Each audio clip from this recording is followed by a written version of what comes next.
Hello, I am Hassan Piker, and I am going to micro-loot an underage girl from a German brothel.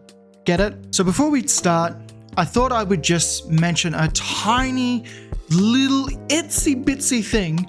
Join my fucking Discord. How am I going to ruin my YouTube career with no problematic people on my Discord? Check the link, join the Discord, say some funny shit, but if you don't join, I will fucking kill my cat. See this cat? Her life is in your hands. Now, if you're Australian, you might be aware of some reports of alleged war crimes that happened in Afghanistan. And recently, the Australian Federal Police charged the main culprit who was helping to create the culture of committing war crimes in Afghanistan. This man is none other than the Victorian Cross recipient, Ben Roberts-Smith. For any Americans watching, that's the equivalent of the Medal of Honor.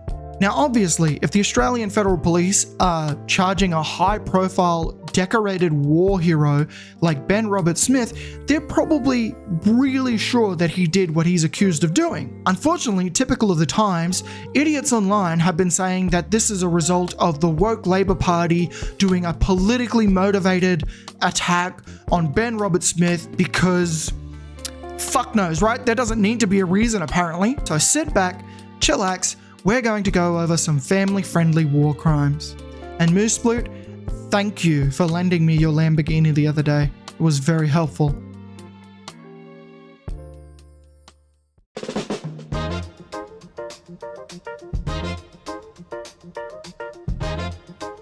The Australian government just arrested our most decorated veteran from the Afghanistan war for alleged war crimes. Basically, our greatest living warrior. He's been awarded the Victoria Cross, our equivalent of a Medal of Honor. He single-handedly stormed 2 Taliban machine gun positions by himself in order to save his own SAS team. Just an incredible Australian military hero. Damn, Drew, I don't even know how the fuck you have time to breathe when you're deep-throating him that fucking hard. Our greatest living military hero. And this is how we repay him. He's facing life in prison. And when you actually learn the extent of the Australian government campaign against him, it's actually unbelievable. They probably spent tens of millions, if not hundreds of millions of dollars, basically trying to get this one guy. You know, basically is doing a lot of heavy lifting right there, considering there are multiple SAS members that are being accused of war crimes. But you know what? Go off, King. You do you. I spoke to an Australian-Afghan war veteran who told me that the Australian government literally paid for billboards in Afghanistan, offering to pay random Afghans to come forward with war crime allegations. Just literally paying random people to potentially invent fake war crimes allegations purely to sully the honour of the Australian military. Just unbelievable. What country on earth would do that to itself? Again, the word potentially doing a lot of heavy lifting there, buddy. But who am I to tell the king of retards how to rule? Pay for billboards in a foreign country, inviting people to come forward and basically smear your armed forces and pay them to do it. Just unbelievable. What country on earth would do that to themselves? You have to hate yourself to pay for that. Not even just to accept the war crimes allegations, but to actually try and pay for it, to solicit it. You actually have to hate yourself. It's unbelievable. What country would do that? Seriously, tell me, when does the Taliban plan on holding, war crime tribunals for Taliban fighters? When's that going to happen? Never. Now, Drew, this might come across as a very controversial opinion, but I'd like to think that the ADF and the Special Air Service Regiment have more credibility and hold themselves to a higher fucking standard than the fucking Taliban.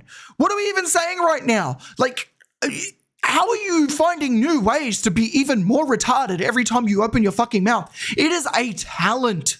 And this is how we respond. We torture the guy, we persecute him for years, arrest him in front of his own daughters at the airport, humiliate him in public like that. It's actually this national humiliation ritual. National humiliation ritual? Are you fucking serious, cunt? You're the one flashing pics of Ben with his fucking tits hanging out. Designed to humiliate young men in particular, because I think the Labour Party is scared of young men. So they have to find these figures that represent, powerful masculinity. Like, for example, like Australia's literal greatest living warrior, and just tear him down. That's what the go to church, find Jesus. Why is everybody so horny here? He was ordered to find and apprehend Hekmatullah in order to bring him to justice. Hekmatullah escaped the base alive with the help of the Taliban. The SAS had intelligence that Hekmatullah was in that village, which was a Taliban stronghold. Now, Robert Smith removed his armour and swam across the Helmand River pursuing an insurgent who he believed to be Hekmetullah, seen carrying a rifle on the other side. Robert Smith pursued the man through boulders and shot him. That man was later identified as Mullah Gafur, an armed Taliban fighter, not Hekmetullah himself. So there were literal Taliban fighters in this village that Ben Robert Smith attacked and killed in this raid. Later in the same village, he was accused of killing a man named Ali Jan, who he claims to have been a Taliban spotter. It's a matter of historical fact that there was a confirmed armed Taliban presence in the village of Dalwan the day of that raid. There were literal Taliban militants that were killed in that village during that raid. Towards the end of the mission, the applicant and a number of soldiers, including members of the applicant's patrol, were clearing compounds at the southeast end of the village. In one compound, they located and detained, placed under control, 3 fighting-aged males. The detention of these males rendered each of them hors de combat. One of them was an Afghan male named Ali Jan. The other 2 were person 62 and person 63. The 3 Afghan men, including Ali Jan, were handcuffed and questioned. The applicant questioned Ali Jan and person 62. Towards the end of the interrogation referred to in above, the applicant moved Ali Jan, who was still handcuffed, to the outside of the compound. The applicant caused Ali Jan to be placed at the edge of a small rocky cliff which was greater than 10 meters high and forced him into a kneeling position. The applicant then took a number of steps back before he moved back towards Ali Jan and kicked him hard in the midriff/abdomen, causing him to fall back over the cliff and land in the dry creek bed below. The impact of the fall to the dry creek bed below was so significant that it knocked Ali Jan's teeth out of his mouth.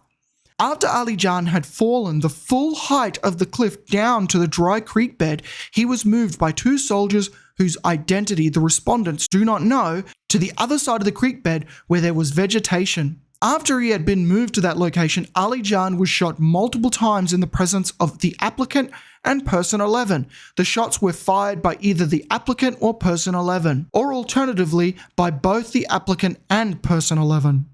Why'd you leave that out, Drew? Was it not so fucking convenient? Now, during the video, Drew obviously continued his retarded ramblings about how Ben Robert Smith is the greatest warrior in the fucking solar system and personally defeated Thanos on his own, soloed Thanos on his own, by the way. And meanwhile, Anthony Albanese just hates Australia and he's a cuck, and this is just a politically motivated charge. Because clearly, what sane individual would be in favour of charging Australian soldiers for war crimes? Who in their right mind would be so cuck, so pathetic to think that Ben Robert Smith or any soldier like him should be charged for the crimes that they've committed? Australian soldiers gloated about war crimes and shot or slit the throats of unarmed civilians and prisoners. Farmers were executed with impunity. To have any moral credibility when criticising the CCP, we must consider our own terrible crimes. I am so glad to live in a country where the armed forces are still subject to the rule of law. This would not be possible in Russia, where war crimes are sanctioned by the state. Australian soldiers committed war crimes in Afghanistan, and we had a societal-wide reckoning. Russian soldiers commit war crimes in Ukraine every day, and it is publicly celebrated and sanctioned from the very top of the Russian government down. David McBride leaked the Afghan war files because he thought Australian soldiers were being unfairly investigated for war crimes, and he thought that by giving the documents to the ABC, he would prove their innocence. Complete hero. I think very few people realise that David McBride leaked because he wanted to try shut down investigations into Australian war crimes. He subsequently completely rebranded himself as a socialist anti-imperialist fighter for human rights. But the actual reality of what he was originally trying to do was atrocious. Look at you now, Drew, doing the exact same fucking thing.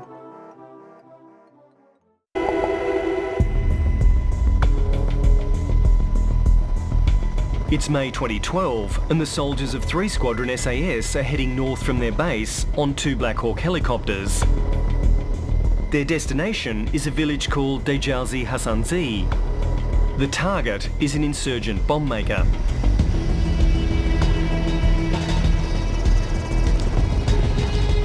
The helmet camera footage you're seeing is from the SAS patrol dog handler, and what you will see next could result in charges of war crimes.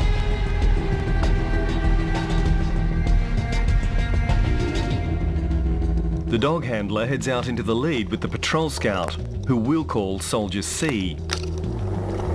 Hey, Sam's over there. They are being guided by the two Black Hawks ahead, whose crew have spotted a man in a field.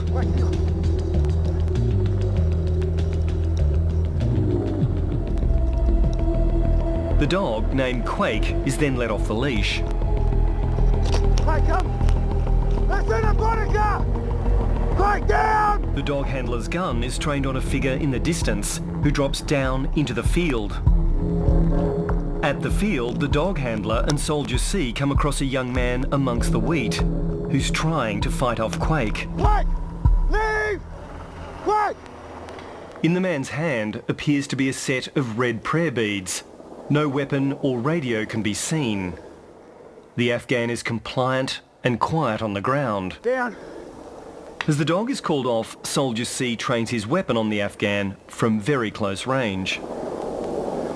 He then turns to the dog handler. I don't know, mate. Stop. Drop this gun! Drop this gun! Quake, no! Quake! Stop! Leave! Heal. 3 shots from close range.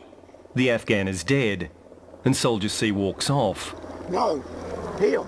Now, Ben Robert Smith was not happy about being accused of war crimes by all of these various news organisations. So he took it upon himself to clear his own name by suing these media organisations.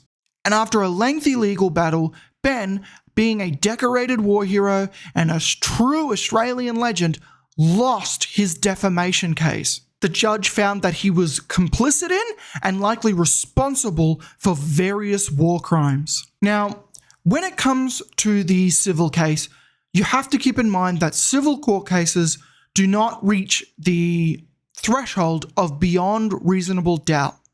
But with that being said, you need to keep 2 things in mind. Ben Robert Smith was the one who initiated the case. He was the reason the trial even happened and forced Fairfax media to prove the veracity of their claims. Him taking them to court was him saying that there is no way that they can meet the legal threshold of being able to prove that they did not defame me.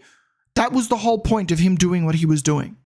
Saying it isn't beyond reasonable doubt doesn't push back against the details that were uncovered in the civil case, which includes testimony from other members of the SASR. Now, you're probably wondering, what even are the claims that the judge ruled likely happened in Afghanistan?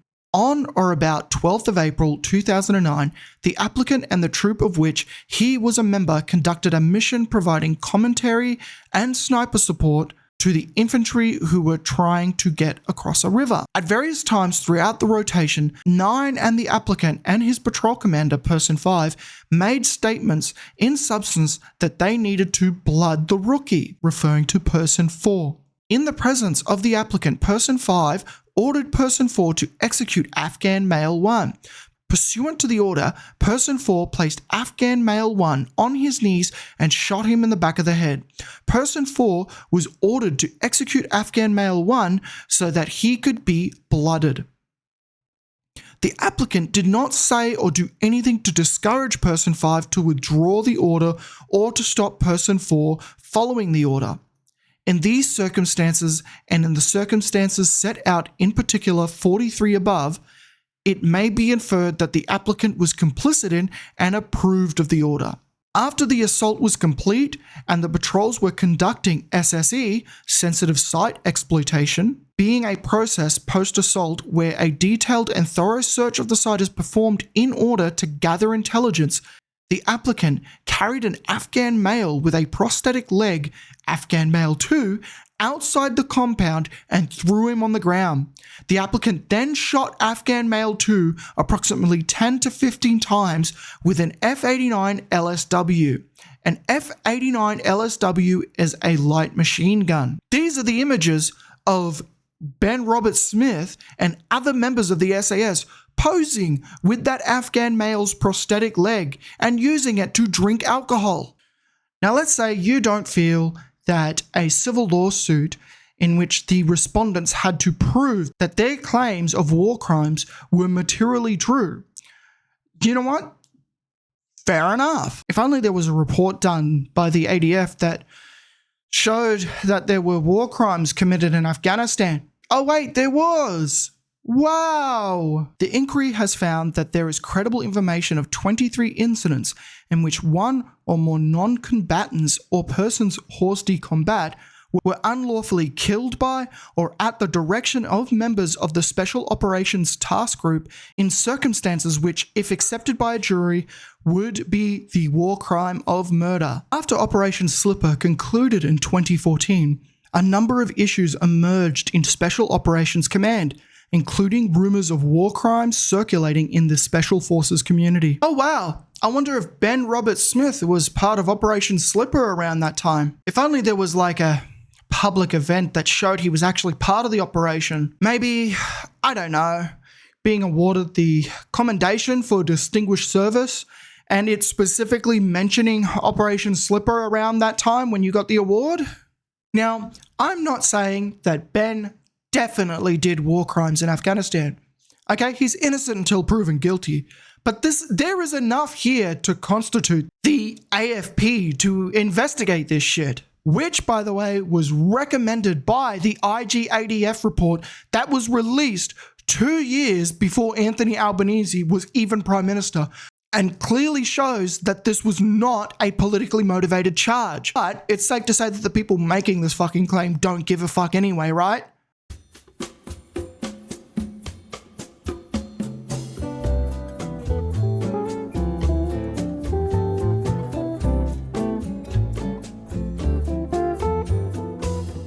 Now, there's a few things I wanted to discuss in conclusion. Online discourse on this topic has been nothing short of fucking cancerous. It'll start with someone sweeping for Ben Robert Smith, either arguing that he's a decorated war hero and that he shouldn't have been charged and yada yada yada. And then when you go and you point out the civil case and the IGADF report, they'll say, well, that's not a criminal conviction. What war crimes did he commit? And it's like, he just got charged? What is your fucking point? You're saying he shouldn't have been charged.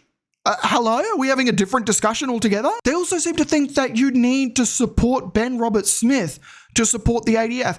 I don't know if you know this, but what Ben did is the exception to the rule. Majority of the ADF are actually pretty fucking cool people who have done a lot to support this country. But I don't see you supporting the 21 members of the SAS that gave testimony against Ben Robert Smith. Also, there's this weird idea that by charging him, it's going to harm the reputation of the ADF and lead to people not joining the ADF. I would argue Ben Robert Smith committing war crimes was far more fucking damaging than anything the AFP has done in charging him. And if you think that you want more people to join the army that think it's okay to commit war crimes, go fuck yourself. They shouldn't join. They should stay home and play Call of Duty. Anyway, in conclusion, Ben is innocent until proven guilty. But the people sweeping for what he did are guilty of being morally bankrupt and shameless fucking hacks. Anyway, if you enjoyed the video, give it a thumbs up. If you didn't enjoy the video, give it a thumbs down. Leave a comment, tell me what you think, and have a good Anzac Day, even though this is the day after. Bye.